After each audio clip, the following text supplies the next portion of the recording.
There's Laurel and Hardy in the lounge, there's Laurel and Hardy in the back room, and there's Laurel and Hardy in the bar. We've got a photograph of them throughout the building. It was a visit that villagers will never forget.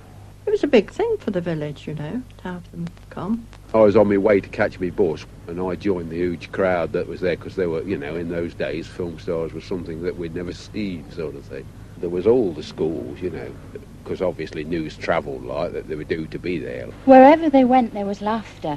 There was laughter all around them. Ladies and gentlemen, this is Oliver Hardy speaking. I'm taking this opportunity of thanking you and the countless friends in the British Isles for the wonderfully wholehearted reception you have given me on my first visit to your beautiful country. Pardon me, ladies and gentlemen, I think my friend Mr. Laurel wishes to speak to me. What about mentioning me in the speech? Don't worry, I'll get to you in just a few minutes. Here's a hard-boiled egg. Eat that and just relax. Thank you, Ollie. Now, let's see where I was. Oh, ladies and gentlemen, this is Oliver Hardy speaking. I'm taking this opportunity of thanking you and the countless friends in the British Isles for the wonderfully wholehearted reception you have given me on my first visit to your beautiful country. Ollie. What? Speak up. What for? I can't hear you.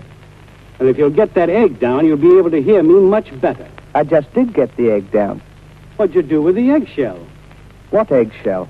You didn't tell me anything about. These two entertainers arrived in Nottingham on a cold, wet Sunday night and booked in at the county hotel adjoining the theatre. They were a jolly couple and liked each other immensely, but life must have been difficult at times because they couldn't go anywhere together undetected. A pair of dark glasses and a hat pulled over the eyes was no good for Laurel and Hardy, not with their undisguisable shapes. So they either stayed in the hotel, which was a dull life, or they visited the Bull Inn at Bottesford. We lived next to the Bull. I'd be about 9 years old. And I remember about 12 o'clock time, after they'd arrived, I saw Laurel and Hardy arrive.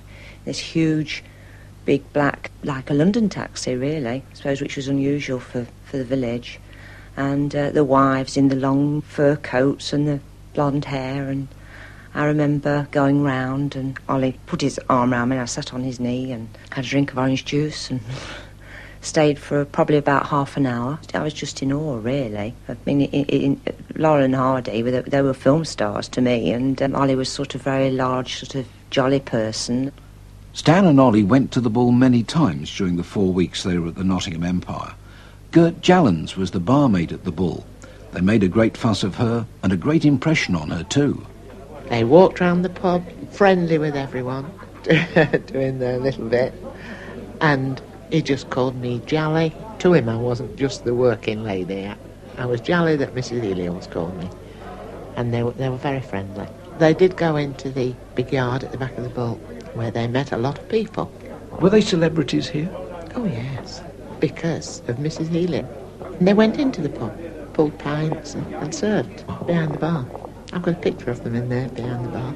So what did people think when they were served beer behind the bar by Laurel and Hardy? Well, I think they all thought it was great.